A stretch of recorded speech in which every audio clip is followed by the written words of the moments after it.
That's right, Ceci, and what scientists at the U of A have done is create a new non-genetically modified soybean seed. Legislators met today here at the Capitol to discuss Senate Bill 800, which would allow Uber to operate legally all over the state of Arkansas. Fans are just now starting to file in to watch some Razorback basketball and some NCAA tournament basketball. Thanks, Chelsea. I'm down here on Dixon Street, and as you can see behind me, the roads are clear and traffic is moving at a pretty steady clip. That's right, Maya. They were stranded for 11 days in Florida, and as I stand out here in these 3-degree wind chills, the only thing going through my mind is I wouldn't mind being stranded in Florida for the rest of my life. They say one of the most frequently asked questions that they get was if they were scared throughout the whole time, and they said of course that they were scared, but the biggest emotion that they felt was disappointment at the University of Arkansas. He served as the Dean of the Engineering College from 2003 until 2012. Fall is here, and for many Arkansans, that means it's time to head to the woods.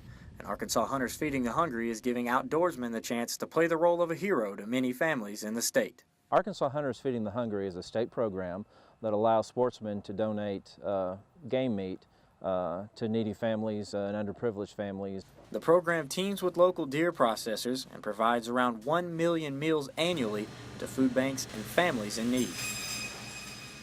The Arkansas Game and Fish Commission allows hunters to shoot 5 deer if they buy their yearly hunting license, giving hunters ample opportunity to help the cause. We have hunters who enjoy pursuing game and outdoors, and they take that excess that they can't use but still allowed by the state, and they'll donate it via processors who will make several dozen meals out of each animal. Cockram's Custom Meat Processors in Northwest Arkansas has teamed with Arkansas Hunters Feeding the Hungry for years. They take pride in being able to give to local food banks. Last year we probably donated 2,500, 3,000 pounds. It makes us feel good to be able to help because they're begging for meat. Donating your deer is simple. Field dress your deer and the processor takes care of the rest. They just have to let us know. We do have to get their name and phone number and address and their hunting license, the CID number, and then just tell us to donate it. They don't have to pay anything, they drop it off, and it's a win-win. Hunting season lasts until the end of February, and that gives Arkansas hunters a chance to harvest their deer and give back to a good cause in the state of Arkansas. Reporting for UATV, I'm Jackson Braswell.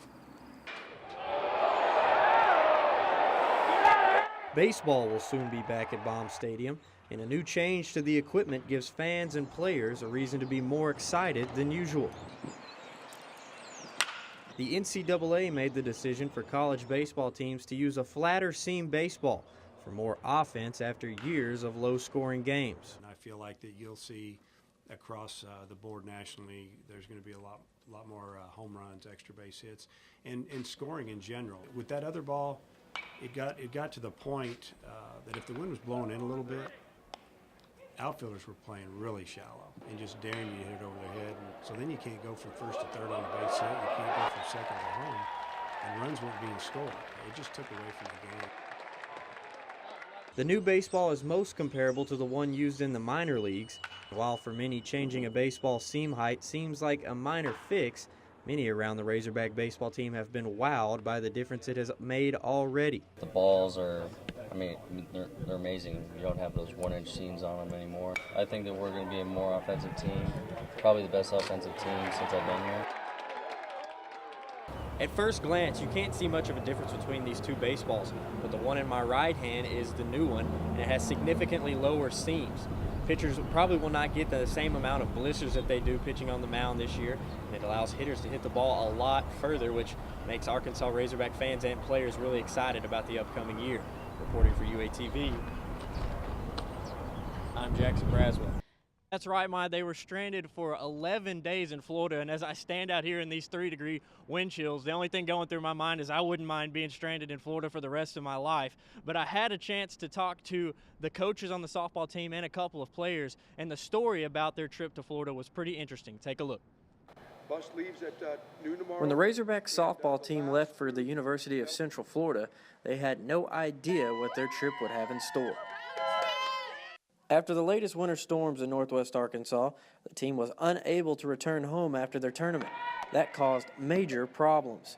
The team was set to host games at the U of A, but they were stuck in Florida. On Tuesday, when we figured all that out, we were told by the hotel that we were in that we had till noon to get out because their reservations were full. So at 11:30 that morning, we had no place to stay and we had no bus. Say a few words, but With little time to spare, the coaches got together a plan and found the team a place to stay and a new tournament to participate in. But with a whole week ahead of them and a bag full of clothes that had already been worn, the team knew their vacation might get a little stressful. I mean, we only packed for 4 days, so we were not prepared at all. Our athletes they stepped up. It was awesome because there was times where we didn't know what we were doing. We had no idea what we were doing. And where we were going to go or where we were going to stay, and they just kind of rode with it. They rode the waves. They weren't complaining or, griping about the situation. We just made the best of it. good race, good race. Now weather is once again forcing the team to make a major change. Instead of hosting a tournament here, the team is headed south for the weekend. I am packing for Southeast Louisiana. Only this time, the team is packing for a couple of extra days just in case.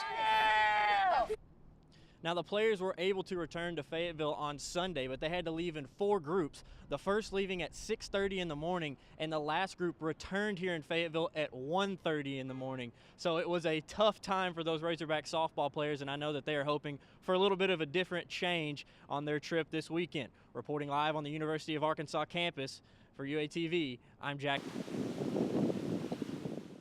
On a windy day like this one at Lake Weddington, you'd expect waves to be white-capping and water to be splashing on the shore, but that is not the case. The U.S. Forest Service is in the process of draining the lake in order to get rid of an invasive plant species known as yellow floating heart. Someone probably had an aquarium, they retired with it and dumped it in the lake, and it got established. The problem?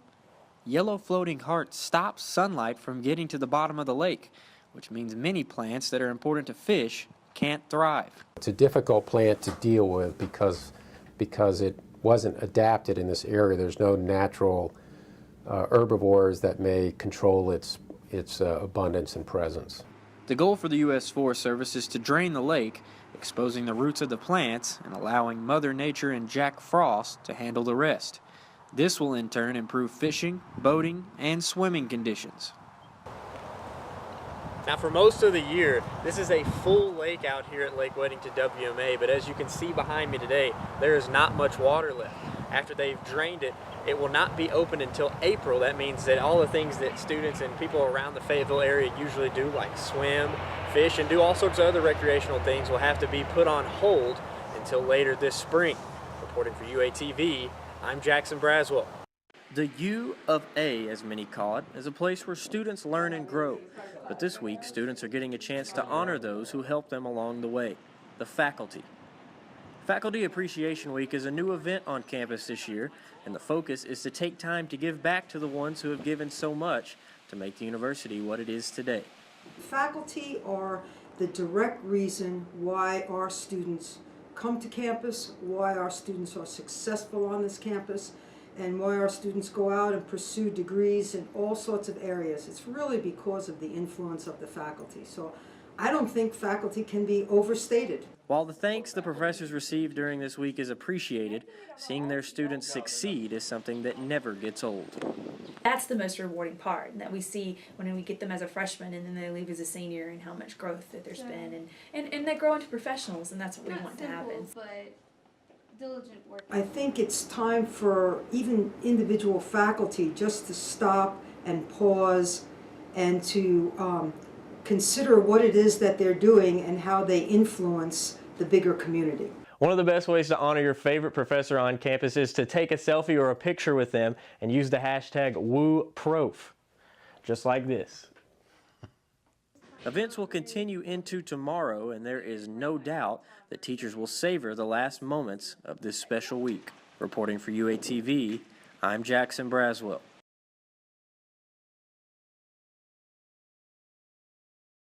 Well, what a special time for students to get to see 3 men that without a doubt made a mark on history through the Apollo 13 mission.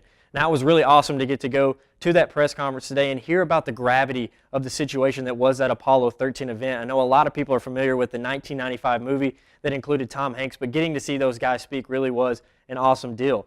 Jim Lavelle, the captain of the ship, Fred Hayes, the lunar module pilot, and Gene Krantz, the flight director of Mission Control, will all be speaking tonight at Bud Walton Arena. Now, many times this mission is known as a failed success because of all the things they went through. There was a lot of times when they could have died and a lot of times when they were uncertain if they were going to be able to return to Earth. And they talked about that failed success and why that it was called that. That as far as our space program goes, that 13 was doing the right thing at the right time.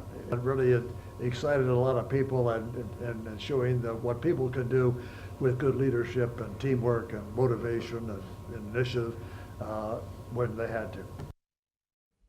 They say one of the most frequently asked questions that they get was if they were scared throughout the whole time. And they said, of course, that they were scared, but the biggest emotion that they felt was disappointment because they weren't able to complete the mission that they went there to do, which was land on the moon. So that was a pretty awesome thing to see them, and I hope a lot of students are able to attend tonight at Bud Walton Arena. Back to you guys at the desk. Thanks, Chelsea. I'm down here on Dixon Street, and as you can see behind me, the roads are clear and traffic is moving at a pretty steady clip. That's not something that we could say just a couple of days ago or even last year around this time when we had a storm come through that dropped sleet and snow on the northwest Arkansas area. But thanks to some good preparation by the Arkansas Highway Department and a little help from Mother Nature, we were able to get these roads cleared up pretty quickly. Now, I was able to talk to a worker in the Arkansas Athletic Department that was able to compare last year's travel when the storm came through and this year's travel. Saturday morning, it wasn't as bad as everyone said it was going to be, so compared to last year, it was more safe. Oh, okay.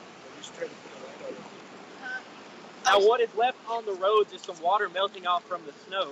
We're not expecting any major travel delays tonight, but this could freeze over. And as Jordan talked about earlier, we could see some more snow move through the area, but that is nothing to be concerned about. Probably won't have another off day from school tomorrow or a delayed start.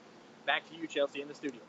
Jackson, what is it like down there? Grubs on Dixon, where fans are just now starting to file in to watch some Razorback basketball and some NCAA tournament basketball. We're just about an hour and 45 seconds till tip-off between the Razorbacks and the Wofford Terriers. And it's been a crazy day in the NCAA, and I know Razorback fans are excited to see their players getting in the big dance and dancing along with the rest of the field. Now, the Hogs are 26-8 on the season, Wofford 28-6, but the Razorbacks have an advantage. They have a huge size advantage in Bobby Portis, who is 5 inches taller than the biggest player on the Wofford Terriers. But I know here at Grubbs, there are going to be a lot of people who are going to pack into this bar to watch the Razorbacks play in the NCAA tournament for the first time since 2008. It's going to be the place to be, so Hog fans better get locked and loaded for some Hog ball tonight.